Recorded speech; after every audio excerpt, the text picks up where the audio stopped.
Bapa kami yang ada di surga, kami bersyukur Tuhan, kami boleh memiliki Tuhan yang senantiasa memelihara hidup kami. Meskipun berkali-kali kami jatuh ke dalam dosa, tetapi Engkau senantiasa menopang, menolong kami, dan juga memberikan pengampunan di dalam Yesus Kristus, supaya kami boleh bangkit menjadi orang-orang Kristen yang semakin giat melayani Tuhan, dan juga taat kepada kebenaran firman Tuhan. Terima kasih Tuhan, Kau sudah menjadikan kami ciptaan yang baru, yang lama sudah berlalu, tetapi Yesus Kristus sudah ada di dalam diri kami. Kiranya kami boleh semakin mengasihi Kristus. Dan pada hari ini pun kami mau mendengarkan kebenaran firman Tuhan, kiranya firman Kristus saja yang boleh kami dengar. Kiranya kami boleh sungguh-sungguh mengenal Tuhan lebih dalam lagi melalui pemberitaan firman Tuhan hari ini. Di dalam nama Tuhan Yesus Kristus, Tuhan dan Juru Selamat hidup kami satu-satunya, kami sudah berdoa dan mengucap syukur. Amin. Mari kita buka Alkitab kita dari Yakobus pasal yang ketiga, ayat 1 sampai 5. Yakobus pasal 3, ayat 1 sampai 5. Saya akan bacakan untuk kita semua. Kita sudah memulai pasal yang baru ya dari surat Yakobus. Yakobus 3 ayat 1 sampai 5. Judul perikopnya adalah dosa karena lidah.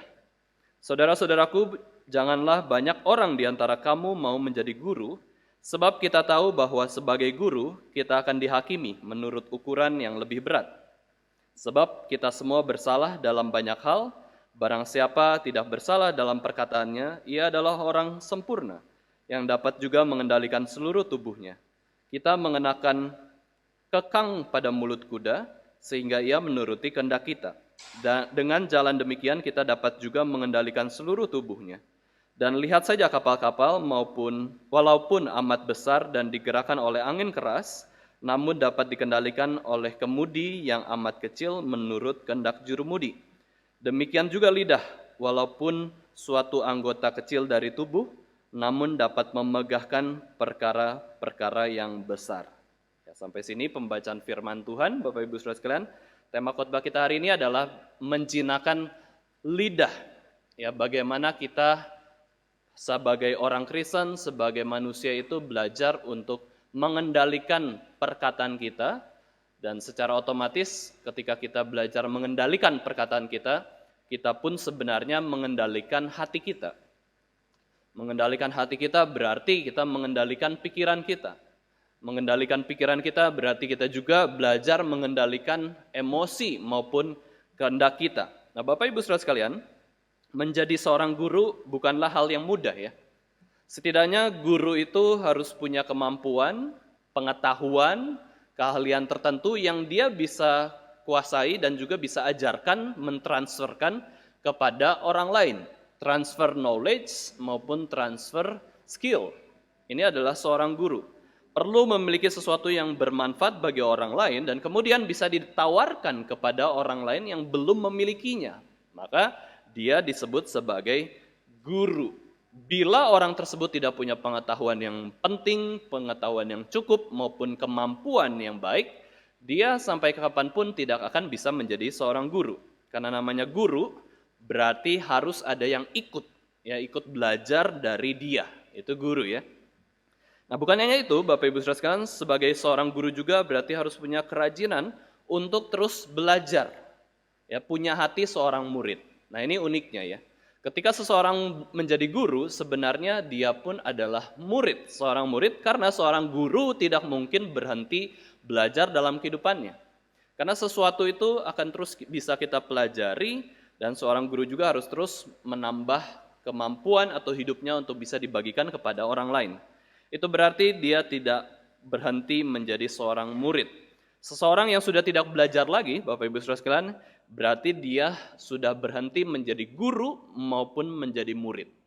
Ya, kalau orang itu sudah mengatakan, saya cukup punya pengetahuan ini, saya cukup punya keahlian ini, dia akan berhenti menjadi seorang guru maupun seorang murid, menjalankan tugas guru maupun tugas murid. Jadi menjadi guru, Bapak Ibu Saudara sekalian, merupakan perjuangan seumur hidup. Nah, kalau kita memikirkan pengertian atau definisi guru secara sempit, ya, berarti orang tersebut adalah orang yang bekerja sebagai guru lebih spesifik. Ada tempatnya, bisa di sekolah, bisa di kampus, maupun tempat les. Tetapi secara luas, pengertian guru itu berarti seseorang yang mengajarkan sesuatu kepada yang lain. Nah itu ya, diberikan oleh seseorang kepada orang yang lain. Bisa berarti ya, orang itu adalah seorang orang tua, memberikan teladan pengetahuannya kepada anaknya. Jangan lupa, kita yang orang tua, kita yang sudah memiliki anak, dianugerahkan anak, kita adalah guru juga bagi anak-anak kita. Itu juga bisa berarti seseorang satu dengan yang lainnya ya, sebagai saudara seiman, kita pun bisa bertindak sebagai guru, kalau dalam pengertian secara luas. Kakak atau adik kita bisa menjadi guru kita, hamba Tuhan bisa menjadi guru kita, bahkan anak kecil pun ya, bisa menjadi guru kita. Karena ada sesuatu hal yang kita bisa pelajari dari anak-anak. Yesus pun mengatakan bahwa barang siapa tidak menjadi seperti anak-anak ini, tidak memperoleh kerajaan Allah.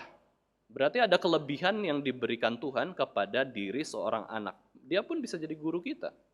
Ya, namun sebagai guru bukan berarti sebuah pekerjaan yang akhirnya secara umum itu kita akan kelelahan atau ketakutan atau tidak menyenangkan menjadi seorang guru ya, terutama dalam pengertian yang lebih sempit. Ada seorang guru, Bapak Ibu Saudara sekalian, saya baru kenal ketika melayani sekolah ya, KKR regional di sekolah. Ada seorang guru fisika melayani kurang lebih 36 tahun di satu sekolah ya. Dia guru fisika dari awal sekolah itu berdiri sampai dia sudah pensiun, dia tetap menjadi guru. Jadi bukan berarti guru itu pekerjaan yang tidak ada pengharapan, banyak kesulitan, kayaknya harus belajar terus, harus memacu diri terus-menerus, tidak.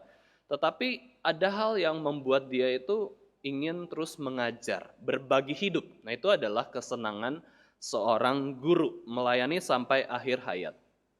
Pada umumnya Bapak Ibu Saudara sekalian, hamba Tuhan di dalam gereja adalah guru ya, disebut sebagai guru juga, meskipun seringkali dianggap sebagai hamba juga ya, budak ya yang harus melayani, bisa juga ya.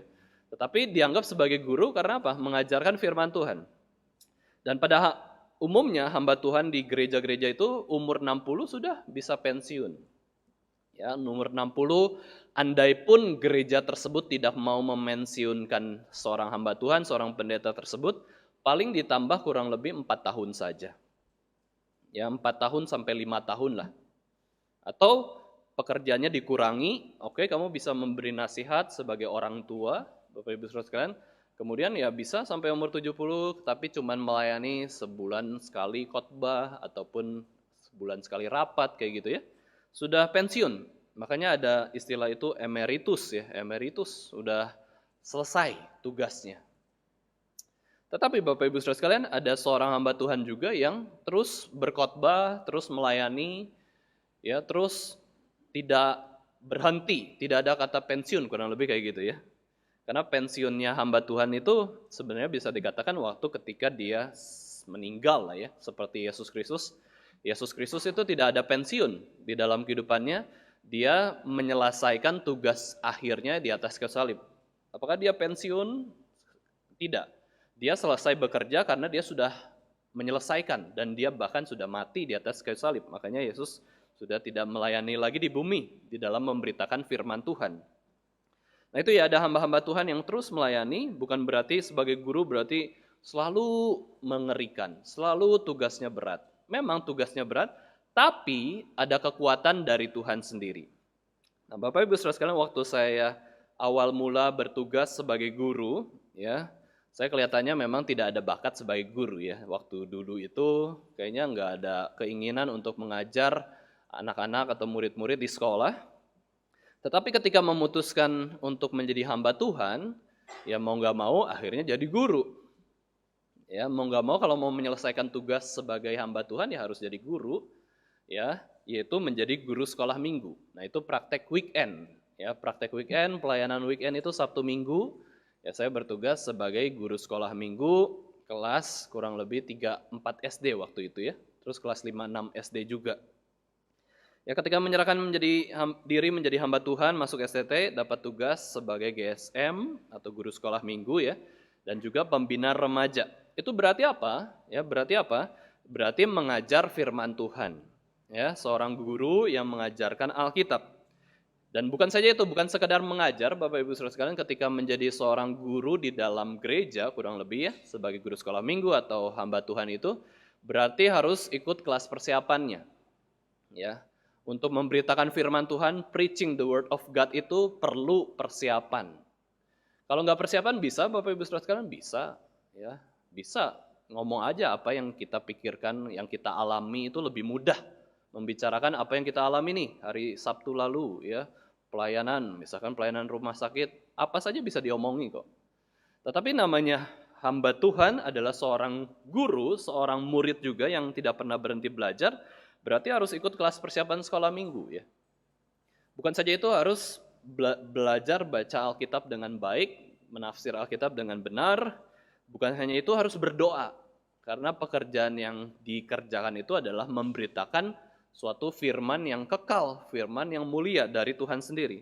Bukan saja itu, berarti harus melatih kepercayaan diri untuk tampil di depan umum, ya, belajar ngomong di depan umum, dan juga berpikir supaya anak-anak sekolah minggu maupun remaja bisa fokus mendengarkan firman Tuhan itu seperti apa. Nah itu ya, jadi kita banyak memikirkannya sebagai guru itu memberitakan firman seperti apa. Maka Bapak Ibu Saudara sekalian, Tuhan juga sudah mengerucutkan ya, Tuhan mengerucutkan tugas hamba Tuhan yang utama ya, yang utama adalah firman Tuhan dan doa. Ya, yang utama tentu ya itu adalah firman Tuhan dan doa. Karena apa? Di dalam memberitakan firman Tuhan harus belajar, harus baca, harus ya merenungkan ya, harus betul-betul memikirkan firman Tuhan secara objektif, terus juga memikirkan keperluan jemaat itu apa.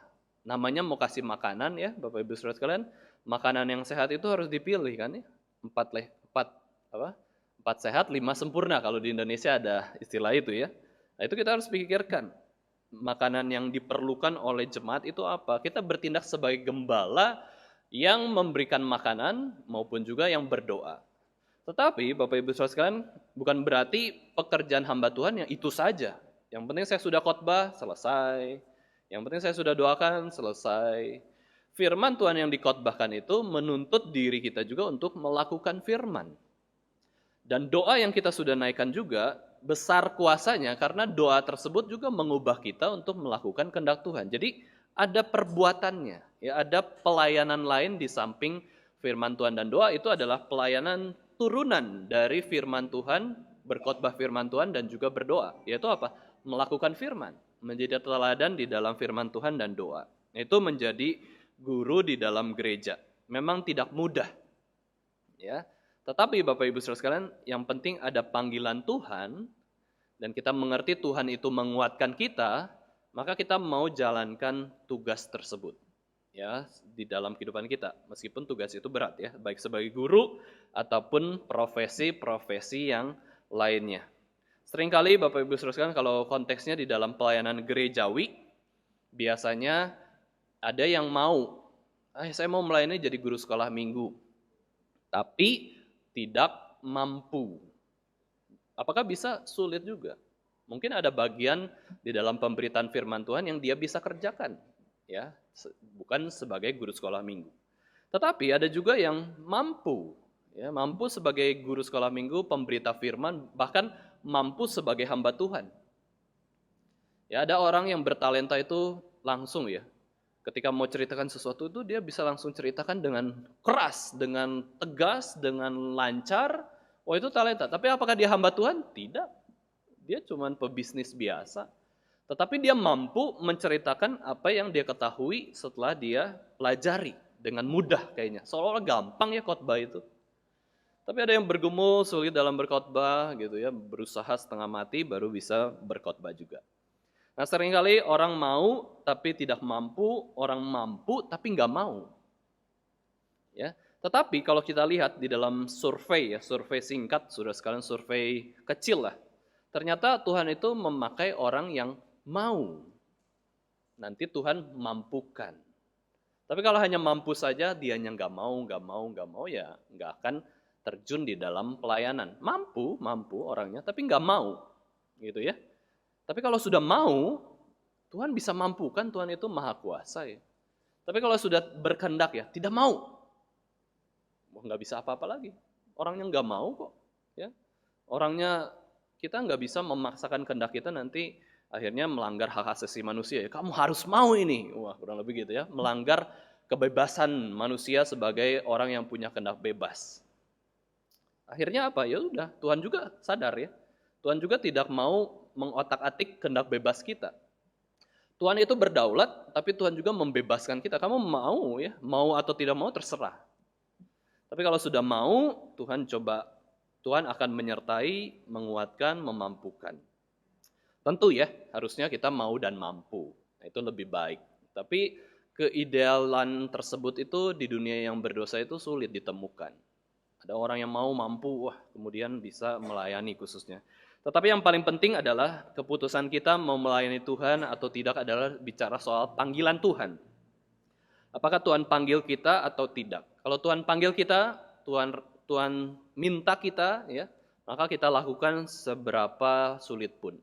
Tapi kalau Tuhan tidak panggil kita, Bapak Ibu Saudara dalam pelayanan apapun, ya jangan, ya nggak usah. Ya, itu butuh pengenalan akan Tuhan, butuh kepekaan rohani dari Tuhan sendiri. Nah, di dalam bagian ayat pertama ini, Bapak Ibu Saudara sekalian, Yakobus memberikan sebuah nasihat yang unik, yang bisa disalah mengerti oleh banyak orang, yaitu apa? Saudara-saudaraku, janganlah banyak orang di antara kamu mau menjadi guru. Sebab kita tahu bahwa sebagai guru kita akan dihakimi menurut ukuran yang lebih berat. Ukuran yang lebih berat ini adalah greater strictness. Ya, ada standar tuntutan yang lebih ketat lagi sebagai guru. Jangan menjadi guru, nanti akan dihakimi dengan ukuran yang lebih berat. Ya, Yakobus memberikan larangan menjadi guru kepada pembacanya.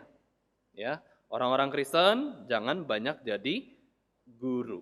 Apakah berarti Yakobus itu tidak suka guru ya? Mungkin dia ada pengalaman buruk ya, trauma kepada guru yang begitu bengis, begitu jahat. Tentu tidak ya. Maksud Yakobus bukanlah melarang orang Kristen jadi guru, tetapi lebih ke arah orang-orang Kristen itu sadar akan panggilannya. Kalau sebagai guru, layani sebagai guru dengan sungguh-sungguh, jangan sembarangan. Tapi kalau bukan sebagai guru, jangan jadi guru. Atau maksud Yakobus dalam ayat ini adalah orang-orang Kristen jangan sembarangan ingin menjadi guru. Ya, jangan sembarangan ingin mengajar orang lain. Ya, ini adalah maksud dari Yakobus. Bukan Yakobus itu melarang jangan jadi guru ya. Jangan banyak kamu yang jadi guru. Ya, tetapi supaya jangan sembarangan. Nah, seorang guru Kristen yang baik itu jumlahnya sedikit. Ya, kita tahu ya, kalau kita lihat sekolah-sekolah negeri sekarang, guru yang beragama Kristen mulai sedikit. Sekarang sudah guru-guru juga mulai banyak yang pensiun. Gak ada orang-orang Kristen yang mau jadi guru. Pikirnya guru itu madesu, masa depan suram ya. Gajinya kecil, memang gajinya kecil ya. Tapi kalau Tuhan panggil, laksanakan. Ya, banyak orang juga tidak mau jadi guru. Tapi kalau ada guru yang baik, ya semua harus jadi guru. Kurang lebih kan begitu ya harusnya.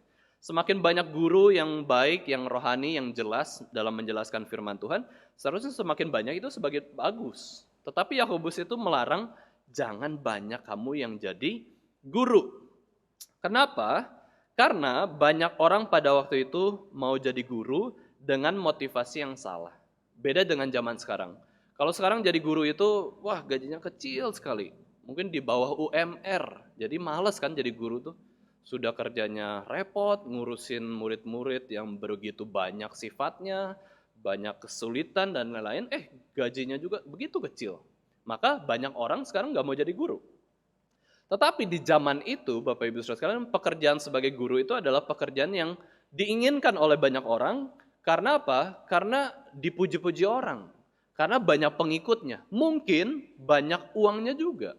Bisa mendapatkan uang bisa lebih banyak. Karena orang memperhatikan guru-guru di sana. Ingin dianggap pintar dan ingin lebih dihormati orang. Maka Yakobus mengatakan jangan banyak mau jadi guru karena ukuran penghakimannya itu berat. Nah, sampai sini kita pikir, wah, ternyata orang zaman dulu itu standar menjadi guru itu longgar ya, karena banyak orang mau jadi guru.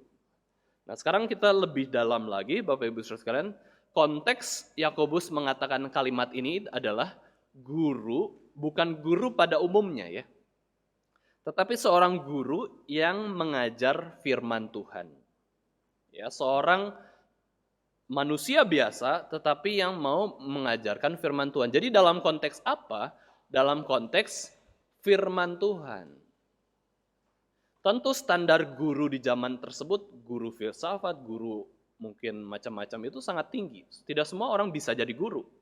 Tetapi untuk mengajar firman Tuhan, orang itu punya surat-surat firman Tuhan, surat-surat dari rasul yang begitu banyak, mereka bisa saja langsung pimpin KTB. Mereka bisa saja langsung memberitakan firman Tuhan. Mereka bisa saja langsung ada tempatnya mereka bicara di dalam konteks komunitas gereja pada waktu itu. Silakan siapa yang mau bicara langsung. Mau, saya mau jadi guru, saya mau ngajar firman Tuhan. Saya kesaksian. Kesaksiannya melenceng, ya, kesaksiannya salah, pengalaman salah, pengajaran salah. Ada kesempatan, ayo kesaksian, jemaat sekalian, ada yang mau kesaksian? Ngajarin, pengajaran-pengajaran yang bertentangan dengan firman Tuhan. Jadi konteks dari ayat ini, Bapak Ibu Saudara sekalian, maksud Yakobus adalah jangan kamu mau mengajar firman Tuhan. Ya, seenaknya mengajar firman Tuhan. Ada kesempatan gereja menyediakan atau komunitas atau orang-orang menyediakan, ayo siapa yang mau bicara, kasih berkat, silakan. Terus langsung semuanya rame, ya, saya pengen bersaksi. Tapi sebenarnya bukan bersaksi, melainkan menonjolkan diri. Saya mengalami berkat Tuhan. Semua orang juga mengalami berkat Tuhan kok ya. Tapi menonjolkan dirinya, ya, menonjolkan kehebatannya, bahwa saya itu lebih mampu dibandingkan orang-orang Kristen lainnya. Akhirnya jadi kesombongan, dan Yakobus katakan, janganlah, nggak usah lah, banyak kamu menjadi guru atau pengajar firman Tuhan. Kata teachers, ya, teachers di sini adalah jabatan khusus mengajar di gereja. Jadi seseorang yang bisa memberitakan firman ya dikatakan sebagai guru ya, ngomongin firman Tuhan. Itu kurang lebih sebagai guru sekolah minggu, hamba Tuhan ya, di dalam konteks Indonesia memang sebutan pendeta itu hamba ya, itu bagus sekali sebenarnya kontekstual. Hamba Tuhan itu harus hati seorang hamba, mau melayani, mau mengajar dan lain-lain ya. Tetapi konteks yang lain adalah pendeta, ya, penggembala, pastor, ya. Tetapi ada juga konteks lain yaitu adalah guru Injil. Nah, ini unik ya, istilah dari gereja-gereja tertentu itu mengatakan guru Injil, berarti ngajarin Injil loh, jangan ngajarin yang bukan Injil, kurang lebih kayak gitu. Ada sebutan guru sekolah minggu, guru Injil, ada penatua, ada pengkhotbah awam, Bapak Ibu Saudara sekalian. Nah, Yakobus menasihati bahwa jangan sembarangan pelayanan mengajar firman Tuhan, ya, secara publik khususnya. Di sini ya konteksnya ya. Bila pada akhirnya kita sembarangan mengajar firman Tuhan, lalu salah mengajar firman Tuhan di gereja, dan akhirnya pesannya tidak sesuai dengan kebenaran firman Tuhan, maka yang rusak itu siapa? Yang rusak adalah dirinya sendiri, si gurunya, dan yang mendengarkannya, si muridnya. Kalau mengajar secara salah, kalau mengajar secara motivasi yang tidak benar. Mengajar firman Tuhan itu adalah masalah rohani, masalah iman, moral seseorang ya di hadapan Tuhan. Kalau ternyata mengajar kebenaran firman Tuhan itu salah, maka orang yang diajar itu akan tersesat dan justru melawan kebenaran firman Tuhan. Ya, counterproduktif. Kita ngajarin yang benar, tapi karena salah pesannya, salah tafsirannya, salah tujuannya, malah jadi kacau. Tadi Bapak Ibu Saudara kita membaca Mazmur 91. Baru-baru ini saya mulai belajar dan akhirnya mendapatkan kesimpulan, banyak orang-orang Kristen itu suka pasal tersebut. Mungkin kita tidak ya, tapi banyak orang Kristen di luar sana tuh suka Mazmur 91. Ya, kalau saya kunjungi orang-orang di rumah sakit, Bapak Ibu Saudara sekalian, kan ada kalanya saya yang bacakan firman Tuhan. Ada kalanya saya minta pasiennya ada ayat favorit nggak, atau ada ayat yang mau kita baca bersama-sama. Lalu sudah beberapa kali itu mereka inginnya adalah Mazmur 91. Wah, ini sangat luar biasa kan ya? Sangat luar biasa Bapak Ibu Saudara sekalian, membaca firman itu kita menjadi seperti anak spesial, seperti superhero gitu ya. Seperti orang yang diberkati Tuhan dan tidak ada orang lain selain kita di dunia ini. Wah, luar biasa. Ya, kita akan selalu dilindungi Tuhan, kita akan selalu diberkati, kita bisa melawan penyakit, kita bisa melawan kemiskinan, wah kurang lebih kayak gitu. Tapi kalau kita suka firman Tuhan yang seolah-olah hanya mengajarkan kemakmuran saja, ya, kita tidak mengerti firman Tuhan itu dalam konteks menghibur atau memuji keagungan Tuhan, itu sebagai puisi, ya, puisi itu bisa hiperbola. Kita menangkap secara literal, wah kita bisa menjadi orang yang salah ya. Kita menjadi orang yang melenceng, tersesat. Menjadi orang yang merasa hebat, kuat, ya, Tuhan di pihak kita. Dan lain-lain, kita menjadi orang yang sombong. Nah ini sudah kontraproduktif. Kalau kita tidak menjadi rendah hati dan memohon anugerah Tuhan, perlindungan Tuhan, bahwa keputusan itu ada di tangan kita, bukan di tangan Tuhan. Ya, keputusan itu ada di tangan kita. Akhirnya kita yang menjadi fokus dalam hidup kita. Nah itu salah, sudah melenceng ya. Kalau akhirnya kita ajarkannya Yesus bukan juru selamat, nah itu lebih jelas. Wah, di luar Yesus Kristus ada keselamatan. Oke, ya udah nggak usah jadi Kristen lah ya. Di luar Kristus ada keselamatan kan ya, ya udah nggak perlulah jadi Kristen. Atau semua agama sama, ya udah nggak usah jadi Kristen. Jadi agama Islam, agama Buddha kan sama semua kan. Maka ini nggak benar ya, kalau ngajar yang salah, kita mengambil keputusan yang salah juga. Ini menyangkut hidup mati seseorang dan bagaimana seseorang itu menjalani kehidupannya. Gambaran Yesus dalam Markus 9 ayat 42, mari kita buka Alkitab kita baca Markus 9 ayat 42. Itu adalah suatu hal yang sungguh-sungguh mengerikan ya. Ini gambaran Yesus ya. Tentu Yesus kasih kesempatan orang bisa bertobat waktu salah mengajar firman Tuhan. Tetapi ini adalah perumpamaan, ilustrasi yang Yesus berikan kepada orang yang menyesatkan. Saya akan bacakan untuk kita semua. Markus 9 ayat 42. Barang siapa menyesatkan salah satu dari anak-anak kecil yang percaya ini, lebih baik baginya jika sebuah batu kilangan diikatkan pada lehernya lalu ia dibuang ke dalam laut. Ya. Sekali lagi Bapak Ibu Saudara sekalian, Yakobus ini adalah adik tiri dari Yesus Kristus. Yakobus belajar banyak dari Yesus Kristus, kakaknya, ya, kakak tertua ya, dalam keluarga Yusuf dan Maria. Ya. Yakobus ini suka pakai perumpamaan. Ya, saya sudah bahas juga di pertemuan sebelumnya. Dan Yakobus juga memperhatikan ajaran-ajaran Yesus Kristus yang begitu baik. Yesus pernah mengajarkan bahwa barang siapa menyesatkan salah satu dari anak-anak kecil yang percaya. Bukan hanya anak-anak kecil, tapi anak-anak kecil yang percaya. Jadi anak-anak kecil pun bisa percaya.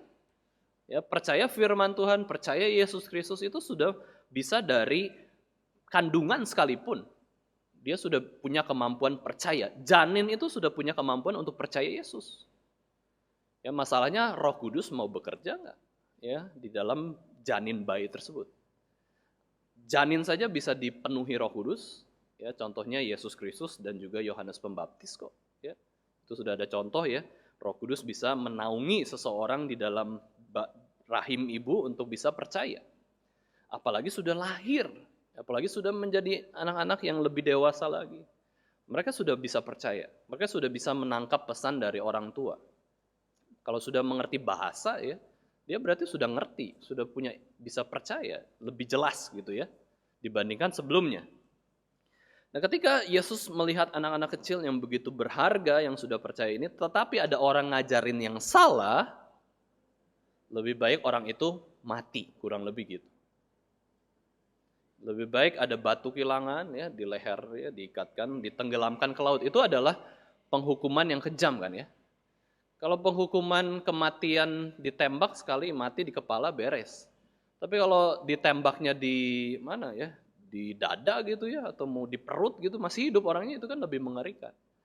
Kalau orangnya dihukum mati ditenggelamkan langsung gitu ya, ya sudah ya. Tetapi ini dibuat mengerikan dulu ya.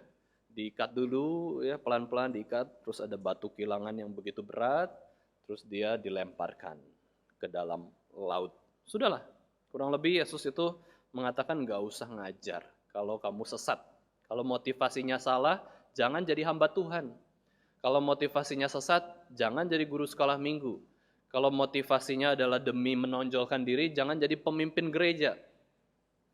Penatua di GRI, Bapak Ibu Saudara sekalian, ya ini nanti jabatan yang akan terus diperbaharui, nanti ke depannya ada penatua, itu bisa khotbah, meskipun dia bukan pendeta, bukan lulusan sekolah Alkitab, dia bisa khotbah. Luar biasa ya, penatua itu. Berarti dia bisa menyampaikan firman Tuhan. Tetapi jangan main-main, ini poinnya dari Yakobus. Oh, mungkin kita bertanya, loh ini kok ayatnya untuk para pemberita firman Tuhan? Saya kan gak pernah memberitakan firman Tuhan, saya ini hanya jemaat. Saya mungkin gak pernah doa di depan umum ya, atau khotbah di depan umum. Saya cuman di dapur ya, ibu rumah tangga, masak aja gitu ya. Untuk apa ayat ini Bapak Ibu Saudara sekalian ya? Nah nanti kita akan pelajari turunan dari ayat ini ya, penjelasan lebih detail bahwa kita itu sebenarnya semua pemberita firman Tuhan. Karena kita dipercayakan Alkitab. Ya, dipercayakan Alkitab, kita pemberita firman Tuhan juga. Tetapi bukan sebatas bicara. Kita bisa memberitakan firman Tuhan dari kelakuan kita. Dengan cara kita hidup, dengan karya kita, gitu dan lain-lain ya. Tapi intinya dari Yakobus adalah panggilan pengajar firman Tuhan adalah panggilan yang serius, tidak bisa main-main. Ya, jangan pikir hamba Tuhan itu enak ya, cuman tugasnya khotbah.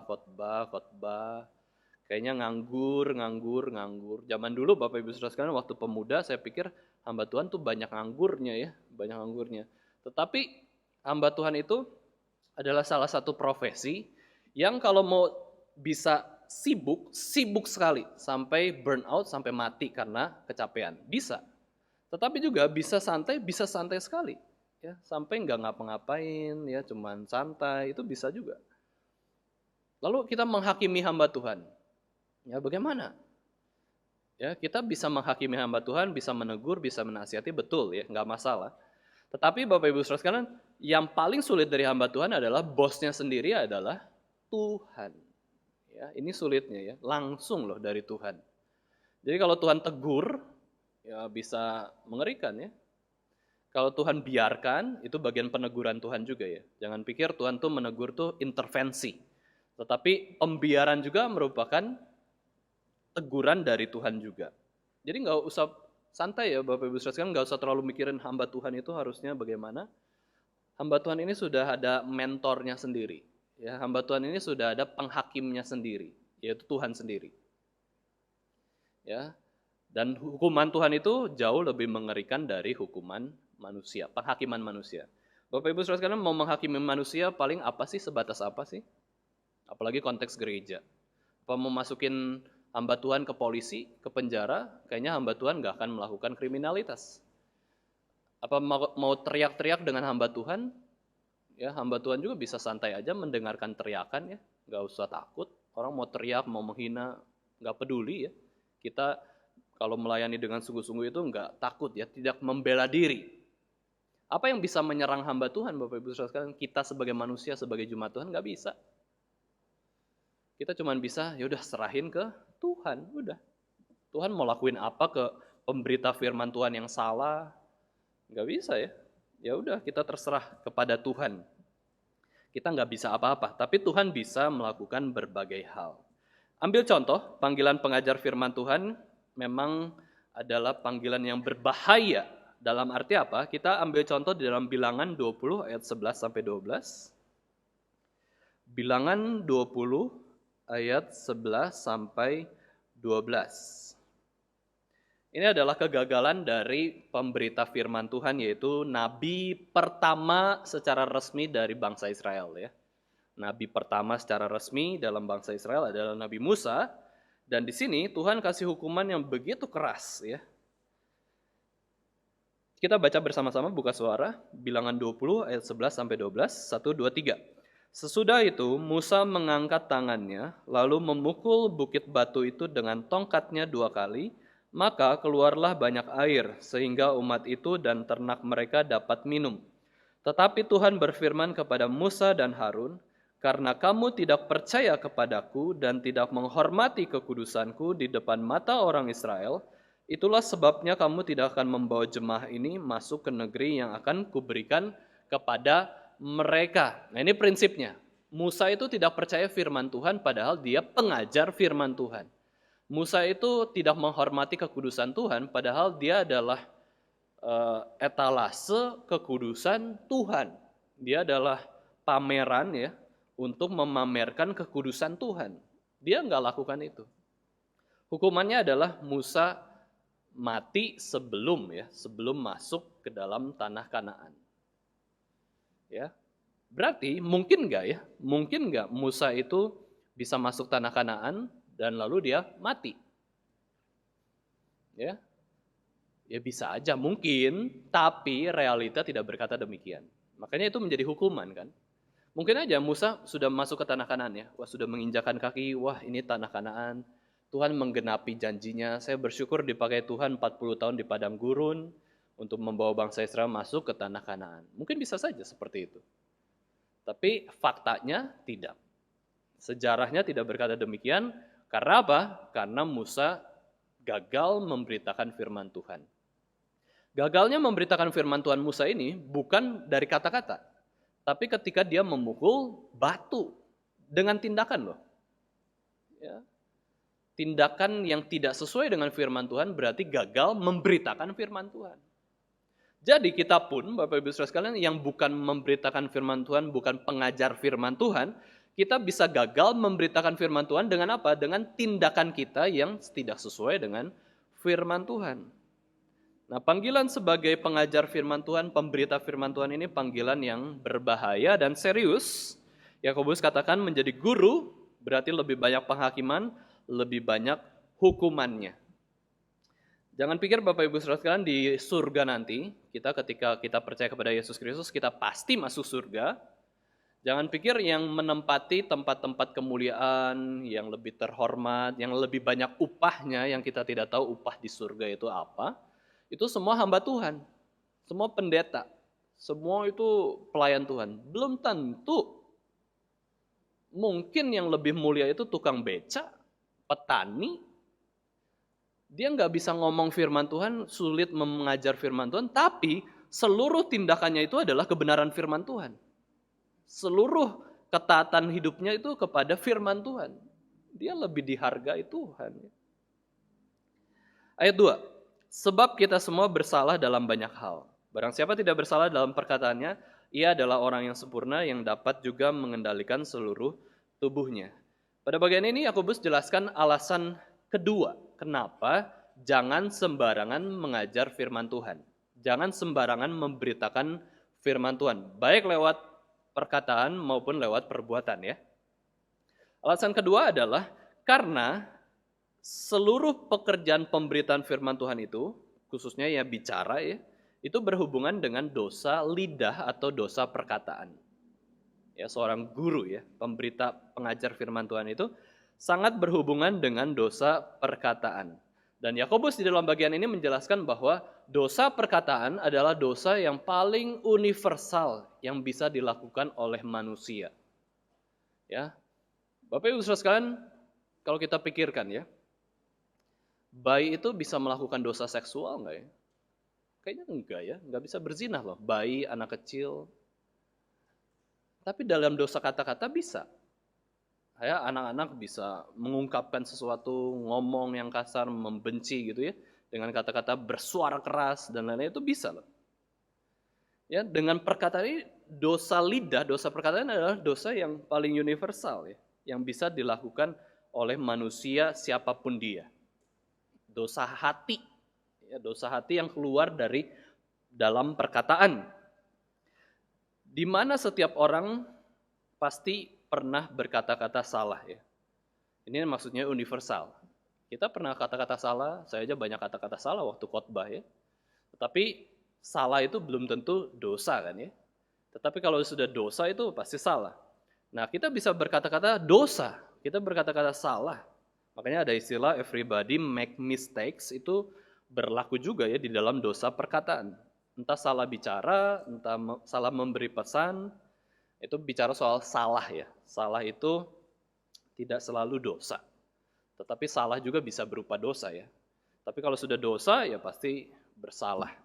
Nah, berkata-kata kasar, kotor, menghina orang lain, marah dengan suara tidak terkontrol, berbohong, memfitnah, gosip, munafik, itu semua dosa-dosa dengan perkataan.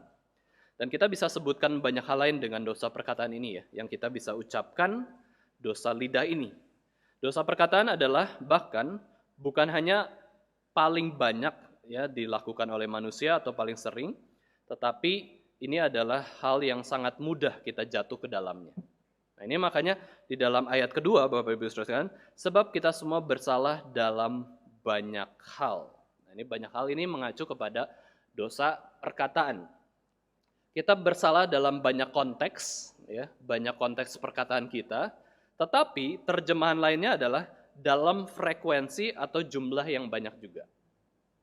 Ya, dalam frekuensi itu kita bisa, dalam perkataan kita bisa banyak yang salah, dan dalam konteks-konteks yang lain juga kita bisa bersalah dalam berbagai hal. Jadi, Yakobus menjelaskan bahwa dosa perkataan ini merupakan dosa yang sering terjadi dan sering terjadi dalam banyak konteks kehidupan.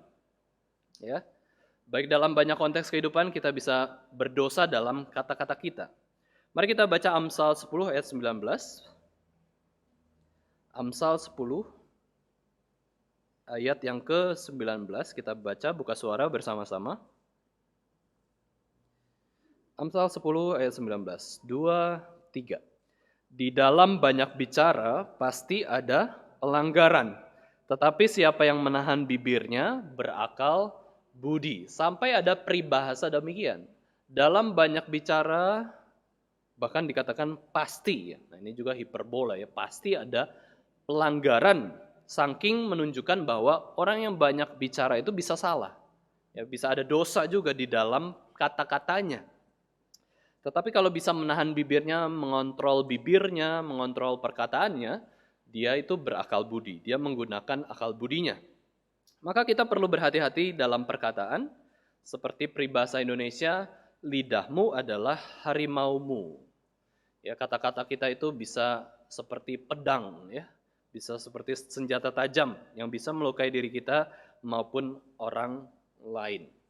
Maka susah ya untuk bisa berhati-hati dalam kata-kata. Itu juga ya sebenarnya saya lebih suka Bapak Ibu sekalian waktu khotbah juga kata-kata itu dicatat sedemikian rupa sehingga saya bisa mengatakan yang baik, yang tepat. Tapi ada juga kan yang orang mungkin sudah biasa ahli dalam berkhotbah, ngomong itu dengan poin-poin saja ya, garis besar, sudah bisa langsung bicara. Itu beda-beda ya, setiap orang itu punya talenta yang berbeda-beda. Sadar atau tidak sadar ya, ambil contoh saya sendiri, seorang pengkhotbah. Seorang pengkhotbah itu sangat mungkin banyak kata-kata yang salah, ya, secara tidak sengaja. Bahkan ada kata-kata yang berdosa, yang melawan kebenaran firman Tuhan. Mungkin, sangat mungkin. Bisa membingungkan para pendengarnya. Jadi, Bapak Ibu sekalian, para pendengarnya bingung pulang dari dengar khotbah firman Tuhan itu, jemaat itu bingung, saya dikasih khotbah apa? Itu bisa jadi dosa hamba Tuhan ya. Saya dengar apa sih tadi kurang lebih ya? Saya dengar pesan apa kurang lebih? Bingung karena apa? Si hamba Tuhannya juga bingung mau khotbah apa. Dia sebatas menjelaskan atau berkata-kata saja. Nah, saya teliti Bapak Ibu sekalian satu kali khotbah ya. Satu kali khotbah ini itu ada 2.200 kata yang keluar. Itu menjadi khotbah 1 jam. Jadi kalau mau khotbah 1 jam itu buat aja tulisan di Word 2.200 itu 1 jam. Jadi saya rata-rata buat khotbah seperti itu. Sudah pakem ya. 2.200 kita pasti khotbah 1 jam. Kalau mau lebih ya dikalikan saja ya. Nah, waktu bicara 2.200 kata, satu orang bicara 2.200 kata dalam 1 jam, anggaplah 5%-nya salah. Banyak kan ya? Atau 10% dari 2.200 salah, berarti 220 kata. Siapa sih Bapak Ibu sekalian yang pernah menghitung kata-kata yang keluar dari mulut kita itu berapa banyak? Kita nggak bisa loh. Saya bisa, saya buat khotbah karena buat khotbah jadi hitung 2.200 kata. Tapi orang yang menghitung rambut, Alkitab katakan kan rambut. Ya, jumlah rambut di kepalamu Tuhan tahu. Tuhan memelihara. Tapi jangan salah, Tuhan itu Maha Kuasa. Tuhan itu tahu kok kata-kata yang keluar dari mulut kita itu jumlahnya berapa, dari bayi sampai kita mati di dunia, Tuhan tahu. Dan dari situ Tuhan menghakimi semuanya. Tuhan itu penghakim yang luar biasa, detail. Strictness-nya itu begitu-begitu maksimal ya. Tuhan tahu kok salah apa. Tapi kalau ketika kita menyadari bahwa kita itu bisa salah dalam berkata-kata, bisa berdosa juga, maka saya mengucap syukur ya sebagai pengkhotbah Tuhan masih mau memakai orang yang banyak salah, banyak dosa ini untuk memberitakan firman Tuhan. Itu anugerah Tuhan. Roh Kudus yang menyertai pengkhotbah supaya bisa memberitakan kebenaran firman Tuhan. Andai Bapak Ibu Saudara sekalian ya, kita tahulah gereja-gereja juga tidak sempurna, pengkhotbah itu tidak sempurna. Andai seorang pengkhotbah pun mengkhotbahkan hal yang melenceng, ya, tapi dia ambil dari kebenaran firman Tuhan, si jemaat bisa mengerti yang benar, karena Roh Kudus bekerja. Ya, jangan pikir kita bisa mendapatkan kebenaran itu dari pengkhotbah. Jangan pikir itu bergantung kepada manusia. Kita mendapatkan kebenaran firman itu dari Alkitab. Kalau pengkhotbahnya melenceng lah, anggap pengkhotbahnya itu salah ngomong atau salah juga doktrin keselamatannya. Tapi ketika dia coba jelaskan firman Tuhan, khotbah yang berfokus pada Alkitab, si jemaat mendengar dan Roh Kudus bekerja kepada jemaat tersebut, jemaat itu pun bisa benar kok. Masa semua harus bergantung ke pengkhotbah sih? Kalau khotbahnya benar, maka yang mendengar benar. Omong kosong. Ya. Pengkhotbah salah, Roh Kudus mau membenarkan bisa dengan caranya yang ajaib, dengan firman Tuhan tentunya ya. Dengan kuasa firman Tuhan. Ya, tapi bukan berarti ya anugerah Tuhan itu melupakan tanggung jawab manusia. Ya tetap si pengkhotbah harus benar, harus mempersiapkan dengan baik-baik. Kita pun sama harus melakukan firman Tuhan yang benar. Nah, Tuhan yang kasih anugerah. Ya, itu bicara soal anugerah ya. Anugerah Tuhan itu luar biasa efeknya ya dalam kehidupan kita. Tapi tanggung jawab kita pun harus kita kerjakan dengan sungguh-sungguh. Ya. Nah, yang ayat ketiga sampai 4 kita bahas, ini adalah dua perumpamaan yang menjelaskan betapa dosa perkataan itu harus dikendalikan ya. Yakobus 3 ayat 3 sampai 4, yaitu Yakobus mengambil perumpamaan kekang pada mulut kuda dan juga kemudi kapal laut yang besar ya. Ingat metode mengajar dengan perumpamaan ya. Perumpamaan di dalam surat Yakobus ini adalah supaya pendengarnya itu dari yang tidak jelas menjadi jelas. Jadi hanya satu tujuan saja. Yakobus memberikan perumpamaan ini supaya mereka jelas menangkap pesan Tuhan. Dan Yakobus memberikan penjelasan tentang dua perumpamaan ini ya, yaitu kekang di mulut kuda dan kemudi kapal laut. Beberapa penafsir mengatakan bahwa gambaran ini adalah gambaran yang sangat lazim di dalam masyarakat Yunani maupun masyarakat Romawi. Bukan saja itu, bahkan di antara orang Yahudi dan non-Yahudi, mereka semua tahu kok yang namanya kuda. Mungkin di kota kita ya, kita sendiri di zaman ini, tidak ada yang tahu. Mungkin ada yang tidak melihat kuda itu seperti apa. Nggak tahu ya, kekang kuda itu seperti apa juga. Tetapi pada waktu itu, kuda dan kapal laut itu sangat umum. Anak-anak sudah melihat, ya orang tuanya berdagang. Di dalam masyarakat juga sudah lihat ada kuda ya, ketika prajurit ada menjaga keamanan kota maupun perdagangan itu mereka pakai kuda dan lain-lain. Lalu di dalam pelabuhan, khususnya kota-kota pelabuhan itu ya jelaslah tahu yang namanya kapal laut. Ini adalah merupakan realitas yang sehari-hari di dalam kehidupan mereka. Kuda itu ya alat transportasi di darat, ya kan? Di darat. Kapal laut itu transportasi di laut. Jadi Yakobus sudah memberikan contoh yang di darat, yang di laut, yang sering kamu lihat. Coba pelajari baik-baik. Di situ ada hikmat Tuhan. Di situ ada pesan Tuhan. Kalau kuda yang horsepower-nya itu begitu besar, bisa dikendalikan oleh kekang. Berarti kekang ini sangat penting. Bisa mengarahkan kuda ke kanan, ke kiri, lurus, bahkan mundur gitu ya. Itu betapa powerfulnya. Padahal kuda itu punya tenaga yang besar. Terus kemudi kapal laut setirnya itu ya bisa menggerakkan kapal yang begitu besar. Ketika kapal itu dibawa oleh angin, didorong oleh angin, terus kemudian kemudi ini mengarahkan kapal tersebut ke dalam tujuan. Maka ya, kalau kapal laut yang begitu besar buatan manusia dan kuda yang tenaganya begitu besar ciptaan Tuhan ini bisa dikendalikan ya, maka kita pun harus mengendalikan diri kita. Yang pertama yaitu lidah kita. Ya, lidah ini harus dikendalikan supaya hidup kita itu benar, ke tujuan yang benar, ke arah yang benar. Perkataan manusia ini kita perlu kendalikan supaya hidup kita pun dikendalikan dengan baik. Banyak kali Bapak Ibu Saudara sekalian, orang itu akhirnya tersesat dalam dosa dan juga banyak mengalami kegagalan karena tidak bisa mengendalikan lidahnya. Ya, tidak menghormati orang lain, kasar. Orang mengenal orang lain itu yang pertama dari perkataannya kan ya, dari pesannya apa, kasih pesannya apa. Nah, ada hal unik tentang penafsiran perumpamaan ini. Jadi ada yang melenceng ini menafsirkan firman Tuhan secara berlebihan ya. Yaitu dikatakan kalau kekang kuda ya, kekang mulut kuda itu bisa mengendalikan tubuh kuda.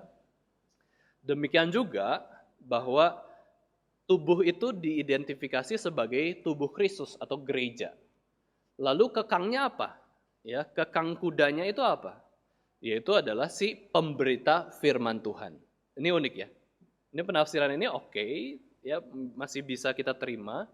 Gereja itu dipimpin oleh siapa sih? Oh, gembala, pendeta, ya, pengkhotbah, hamba Tuhan. Tetapi Bapak Ibu Saudara sekalian, ini tidak sesuai dengan konteks ayat ini. Kalau kita menafsirkan tubuh gereja, umat Tuhan itu dipimpin oleh gembalanya. Ya. Gembalanya salah, umatnya salah. Ini memang benar ya. Tapi tidak boleh ditafsirkan dari ayat ini. Karena yang Yakobus inginkan adalah ini cuma penggambaran saja. Bukan dikaitkan dalam konteks gereja. Memang gereja itu bisa berubah arah ketika si pengkhotbahnya ganti. Maka Bapak Ibu sekalian kalau ada gereja yang pengkhotbahnya itu teologinya beda-beda yang nggak berjalan di mana-mana, ya akan bingung arahnya kemana. Memang ada bagian itu. Tapi juga kita bisa lebih lihat lagi bahwa Tuhan itu memimpin kehidupan gereja secara keseluruhan ya, bukan bergantung kepada manusia saja. Nah ini salah ya penafsiran seperti ini. Berarti kalau tubuh kuda dikendalikan kekang itu seperti gereja yang adalah tubuh Kristus dikendalikan oleh pengkhotbahnya atau gembalanya. Itu tidak boleh dikaitkan dari ayat ini. Itu bukanlah yang dimaksudkan oleh Yakobus. Jadi intinya dua perumpamaan tersebut adalah menggambarkan mengenai kekuatan dari perkataan kita ya. Perkataan kita ini berdosa, menghancurkan diri kita dan orang lain bisa, tetapi juga bisa membangun kehidupan orang lain. Maka coba kita kendalikan kata-kata kita. Coba kita kendalikan hati kita. Ya. Waktu kita mau mengendalikan kata-kata, sebenarnya kita tuh belajar mengendalikan hati kita mau mengungkapkan apa. Dan terakhir ayat 5a ya, 5a. Demikian juga lidah, walaupun suatu anggota kecil dari tubuh, namun dapat memegahkan perkara-perkara yang besar. Ya, lidah itu memang bisa memegahkan perkara-perkara yang besar, padahal kecil. Berarti bisa menggerakkan hidup kita. Bukan saja itu, bisa menggerakkan hidup orang lain. Itu adalah kata-kata. Ya. Nah, ayat yang senada dengan Yakobus 3 ayat 5a ini adalah Amsal 18 ayat 21. Nah, mari kita baca. Amsal lagi ya. Amsal ini kitab bijaksana termasuknya. Dan Amsal juga seringkali menasihati soal kata-kata. Amsal 18 ayat 21. Kita baca bersama-sama. Amsal 18 ayat 21, 1, 2, 3. Hidup dan mati dikuasai lidah. Siapa suka menggemakannya akan memakan buahnya. Ya. Hidup dan mati dikuasai lidah, siapa suka menggemakannya akan memakan buahnya. Ini bicara soal perkataan manusia atau lidah kita itu bisa ada efeknya yang besar ya bagi kehidupan orang. Bahkan hidup mati orang itu dikuasai oleh lidah. Nah, ini sekali lagi ya, ini peribahasa ini suatu ungkapan betapa berbahayanya lidah kita itu. Selain berbahaya, tetapi juga sarana memberkati orang juga ya, lidah kita ini. Perkataan kita ini bisa membuahkan hasil. Bapak Ibu Saudara sekalian, kalau kita bisa melihat ya, ada suatu gereja, suatu gedung-gedung yang besar, suatu hal-hal yang begitu bagus di dalam dunia ini, salah satunya efek apa? Efek perkataan, suatu visi yang disampaikan, suatu pesan yang disampaikan, suatu semangat yang diberikan, itu dari kata-kata loh ya. Di Solo itu Bapak Ibu Saudara sekalian ada tempat ibadah yang begitu besar sekali. Ya bukan ibadah gereja ya. Itu ibadah yang begitu besar sekali. Ya, dari apa? Dari perkataan. Ada komunikasi dengan orang lain sehingga bekerja sama. Ayo kita bangun gereja yang sangat besar. Se-Asia Tenggara, se-Asia mungkin gedung ibadahnya paling besar. Itu karena apa? Ngomong. Ya, cuman ngomong aja loh. Kalau kita malas berkomunikasi, malas ngomong sama orang supaya dalam pelayanan khususnya ya, dalam pekerjaan, kita nggak akan bisa melakukan hal yang besar. Coba kita ngomong ya, kita belajar bicara. Ya, bicara pada tempatnya tentunya ya. Bicara yang baik, kita mau ngomong sesuatu seperti itu ya. Itu ada efek yang sangat besar sekali. Nah dalam konteks ini bila kita salah mengajar ya, maka yang diajar salah semua. Nah, kata-kata kita itu bisa mempengaruhi iman seseorang dan manusia sangat mudah salah atau berdosa dalam perkataan. Nah, saya sendiri Bapak Ibu Saudara sekalian ya, ketika merenungkan saya salah apa sih dalam kata-kata saya? Ya, kelemahan saya dalam dosa-dosa perkataan ini apa? Ya, kita bisa ungkapkan kelemahan dalam dosa kata-kata. Saya sendiri Bapak Ibu Saudara mungkin saya seringkali kurang jelas ya ngomongnya, bicaranya kurang jelas ke orang lain ya. Terus juga kurang bisa mempersiapkan kata-kata yang teratur, yang bagus, yang jelas gitu ya, waktu bicara santai gitu ya. Bukan saja itu, ada juga saya tuh malas ya, malas ngomong ya, kadang-kadang malas bicara sama orang, malas mengungkapkan pendapat, ya itu bisa jadi dosa juga. Karena Tuhan inginkan kita mempengaruhi seseorang, kita ngobrol sama orang, ya, tapi sayanya malas, itu bisa terjadi. Lalu juga membicarakan kelemahan orang, ya, ini gosip ya, digosok makin sip, makin enak rasanya ya. Ini juga bisa jadi salah, dosa ya, dosa. Kelemahan orang itu sebenarnya ya bagusnya itu kita simpan dalam hati terus didoakan.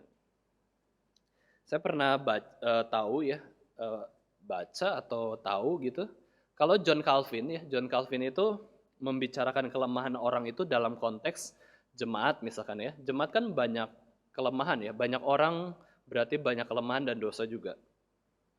John Calvin itu tidak anti dengan membicarakan kelemahan orang. Tapi John Calvin memberikan syarat ya. Waktu kita bicarakan kelemahan orang, itu konteksnya itu adalah membangun seseorang tersebut dan harus doain orang tersebut. Ini konteksnya reformator. Jadi John Calvin waktu membicarakan kelemahan jemaat, misalkan jemaat ini mungkin berzina, berselingkuh, ya, kasar dan lain-lain, dia datang, ya dia rundingan sama pengurus gerejanya, dia rapatkan sengaja. Oke, kita rapatkan ada kelemahan apa jemaat ini. Tapi motivasinya adalah membangun dia ya, bukan menjelekan dia, bukan merusak hidupnya. Jadi membangun dia, terus kemudian harus didoakan. Gak boleh gak didoakan. Nah kadang-kadang kita membicarakan kelemahan orang, si orang ini kayak gitu ya. Kok bisa sih orang ini kayak gitu? Aneh ya. Aduh gak nyaman lah ketemu orang tersebut, ya berelasi dengan orang tersebut, misalkan kayak gitu ya. Harus doa. Itu menetralisir racun ya, menetralisir racun itu dengan doa, racun kebencian terutama ya. Sadar atau tidak sadar kita ngomongin kejelekan suami kita atau istri kita, itu benar itu benar, kamu yang benar, suami kamu yang salah. Tapi waktu kita bicarakan kepada orang lain itu tumbuh benih kebencian kepada suami kita. Karena apa? Karena cuma kita omongin kok. Suami saya begini, begini, begini. Istri saya begini, begini, begini. Anak saya begini, begini, begini. Hamba Tuhan ini begini, begini, begini. Jemaat ini begini. Buruknya, kita cuma ingin melampiaskan kekesalan kita sedang menabur kebencian. Karena orang itu sangat mudah marah, membenci orang yang lebih buruk dari dia. Ini dosa kita ya. Kita benci orang yang lebih buruk dari kita, bahkan kita bersukacita atas ketidakadilan yang terjadi dalam hidup mereka. Ya, kita benci gitu ya, kita bersukacita bahkan ya, kita bergembira. Wah. Terus kita juga bisa lebih mudah itu tidak suka kalau orang itu lebih baik dari kita. Ini dosa manusia ya. Kalau ada orang yang kelihatan lebih baik, kita tutupi kebaikannya. Gak usah diomongin lah ya. Aneh kan ya. Karena kita iri hati. Tapi begitu ada orang yang lebih buruk dari kita tonjolkan. Ini jelek nih orangnya. Ini supaya kita lebih tinggi, kurang lebih kayak gitu. Ya, menjelekkan orang itu tanda kita sombong ya. Memuji orang itu tanda kita ya rendah hati. Kita bisa mengetahui kebaikan dia. Ini manusia itu memang sulit ya dalam berkata-kata. Gosip ini hal yang sangat juga berbahaya. Itu bisa dipakai setan juga ya untuk memberikan informasi-informasi yang salah. Terakhir Bapak Ibu Saudara sekalian, Yakobus memberikan nasihat kurang lebih ya di dalam bagian yang kita bahas ini, marilah kita hidup ya bijaksana dan juga penuh pengertian kepada orang lain. Sudahlah, keburukan orang itu kalau kita tahu udah nggak usah dibicarakan lah, kita doakan saja. Andai pun mau membicarakan, itu dalam konteks yang memang harus membangun dia. Kita cari pikir solusi supaya dia bertumbuh itu apa? Apa kita ketemu, ngobrol, cari topik, membahas itu dan lain-lain. Kita diminta oleh firman Tuhan hari ini, yaitu kita hidup bijaksana, penuh pengertian. Orang yang bijaksana dan penuh pengertian itu dilihat dari mana? Ya, dari kata-katanya. Kata-katanya yang baik, yang membangun bukan menghancurkan. Ingat bahwa lidah kita ini, Bapak Ibu Saudara sekalian, itu punya dua fungsi yang mematikan ya. Lidah kita itu bisa menjadi berkat atau bisa menjadi kutuk. Ya, maka hati-hati dalam berbicara, hati-hati dalam mengajar sesuatu, dan juga hati-hati dalam melakukan sesuatu. Karena dalam tindakan kita itu ada pesan firman Tuhan juga ya, dalam tindakan kita. Nah, kiranya kita boleh menjinakkan lidah kita yang liar ini. Ya, ingat, dosa lidah, dosa perkataan itu sangat mudah dilakukan oleh banyak orang. Dan kita nggak segan-segan melakukannya. Kita bisa dengan kesadaran, dengan kenikmatan kita berkata-kata kasar. Senang, teriak-teriak lagi ngomong kasarnya. Kita selipkan kata-kata kasar, enak ya. Ya, wah. Rasanya lebih keren kalau ngomong kasar. Itu adalah dosa lidah. Dosa lidah ini universal karena lidah ini nggak kekekang ya, tidak ada kekangnya. Yang mengekang lidah kita adalah anugerah Tuhan ya, firman Tuhan sendiri dan hati kita. Ya, kita perlu mengendalikan diri kita, menguduskan hati kita supaya kita bisa hidup juga dengan kudus di dalam kata-kata kita. Mari kita sama-sama berdoa. Bapa kami yang di surga, kami bersyukur Tuhan untuk firman Tuhan yang mengingatkan kami pada hari ini bahwa kami begitu lemah di dalam kata-kata kami. Seringkali kami mengeluarkan kata-kata yang salah dan berdosa dan menyakiti hati orang lain. Bukan saja itu, kami pun seringkali tidak berkata-kata di mana kami harusnya berkata-kata kepada orang lain supaya orang lain pun dibangun dan dikuatkan.